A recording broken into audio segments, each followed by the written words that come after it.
میرا نام عالیہ نازکی ہے اور آپ کشمیر کی قانونی تاریخ پر مبنی اس پوڈ کاسٹ سیریز کی 6 قسط سن رہے ہیں۔ یہ پوڈ کاسٹ ڈاکٹر فوزیہ لون کے ان آرٹیکلز پر مبنی ہے جو انہوں نے BBC اردو کے لیے لکھے ہیں اور جو آپ ہماری ویب سائٹ پر پڑھ بھی سکتے ہیں۔ پچھلی قسط میں بات کہاں کر رکی تھی آپ کو یاد ہے؟ ہم بات کر رہے تھے کہ کس طرح شیخ محمد عبداللہ کو، جو اس وقت کشمیر کے وزیر اعظم تھے، گرفتار کیا گیا۔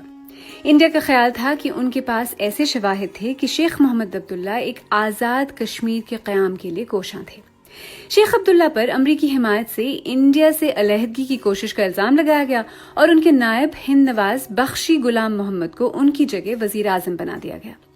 انڈین اخبار دی ٹائمز آف انڈیا کو دیے گئے ایک انٹرویو میں شیخ محمد عبداللہ نے کہا تھا کہ انڈیا کے ساتھ محدود الحاق کی جگہ ایک آزاد کشمیر کو لے لینی چاہیے۔ ان کا یہ بھی خیال تھا کہ 1947 میں انڈیا کے ساتھ ہونے والا الحاق مخصوص حالات کی وجہ سے مجبوری میں ہوا تھا۔ پریم ناتھ بزاز کے مطابق، جو کہ ایک کشمیری ہندو آزادی نواز رہنما تھے، پرجا پریشد ہندو قوم پرستی کی ایک کڑی تھی اور کچھ نہیں۔ شیخ عبداللہ کو اسٹیٹ پریونٹیو ڈیٹینشن ایکٹ کے تحت 4 سال تک جیل میں رکھا گیا اور پھر 1958 میں دوبارہ گرفتار کر کے ان پر حکومت کشمیر کا تختہ الٹنے کا الزام لگایا گیا۔ نیشنل کانفرنس کی حکومت کے وزیر خزانہ اور پیلبسٹ فرنٹ کے بانی مرزا افضل بیگ کو بھی گرفتار کیا گیا۔ دونوں پر غداری اور بغاوت کے الزامات لگائے گئے۔ جموں میں ایک خصوصی میجسٹریٹ کے سامنے پیشی کے دوران مرزا بیگ نے کہا، حکومت ہند میں اتنی ہمت نہیں کہ وہ رائے شماری کرائے، ان کی شکست طے ہے۔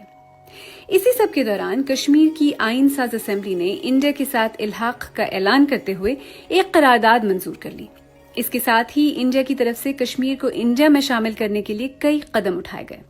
انڈیا نے کشمیر کے صدر ریاست یوراج کرن سنگھ کو اپنا عہدہ چھوڑنے پر مجبور کیا۔ ساتھ ہی انڈیا نے کشمیر کے ساتھ زمینی رابطے بہتر بنانے کے لیے ایک سرنگ بنانے پر بھی کام شروع کیا۔ سن 1954 میں انڈیا کے صدر نے جموں کشمیر کے لیے ایک آئینی حکم نامہ جاری کیا۔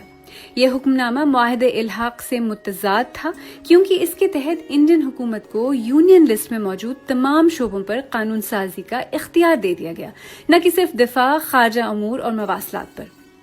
اسی دوران اس وقت کے کشمیر کے نامزد وزیر اعظم بخشی نے اس عمل کے لیے ضروری قانونی توثیق فراہم کی۔ صدارتی حکم نامہ 14 مئی 1954 کو نافذ ہوا، حالانکہ اس قانون کے دوسرے حصے کا اطلاق 26 جنوری 1950 سے تصور کیا گیا۔ آرڈر 1954 کو اس طرح ریٹروسپیکٹیولی نافذ کرنے پر ایک قانونی تنازع کھڑا ہو گیا اور اس کے صحیح اور جائز ہونے پر سوال اٹھائے گئے۔ انڈین حکومت کے احکامات کے تحت کشمیر کے نئے آئین کو ہند نواز حکومت نے 17 نومبر 1956 کو منظور کر لیا اور یہ 26 جنوری 1957 سے عمل میں آ گیا۔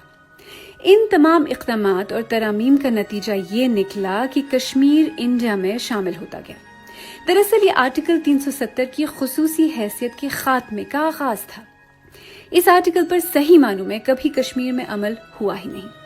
اس کے ساتھ ہی معاہدہ دلی 1952، جس میں جموں کشمیر کے پاس دفاع، خارجہ امور اور مواصلات کے علاوہ تمام موضوعات پر قانون سازی کے حق کو دہرایا گیا تھا، وہ بھی عملاً منسوخ ہو گیا۔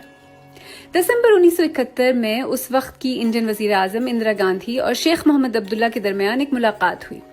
شیخ عبداللہ نے 1953 سے پہلے کی صورتحال اور 1952 کے معاہدے دلی پر عمل پر زور دیا، تاہم اس طرح کے مطالبات انڈیا کے لیے ناقابل قبول تھے۔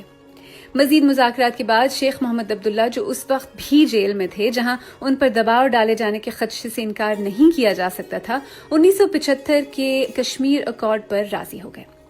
اس معاہدے پر شیخ محمد عبداللہ کی جگہ افضل بیگ نے دستخط کیے۔ اس معاہدے سے بس یہ حاصل ہوا کہ آرٹیکل 370 قائم رہا۔ اس سے جموں کشمیر کی ریاست کو قانون سازی کے حوالے سے آزادی کی ضمانت دی گئی۔ اس بات پر بھی اتفاق ہوا کہ کشمیر کی ہند نواز حکومت 1953 کے بعد سے انڈین پارلیمان کی طرف سے ہونے والی قانون سازی پر نظر ثانی کر کے ان میں ترامیم کرنے یا انہیں ختم کرنے کا اختیار رکھتی ہے۔ اس کے بعد کیا ہوا؟ 1975 کے اندرا شیخ ایکارڈ سے لے کر 90 کی دہائی کی مسلح تحریک اور پھر 2019 میں آرٹیکل 370 کے خاتمے کی تفصیلات اور پس منظر کے بارے میں اس خصوصی پوڈ کاسٹ سیریز کی 7ویں اور آخری قسط ضرور سنیے گا۔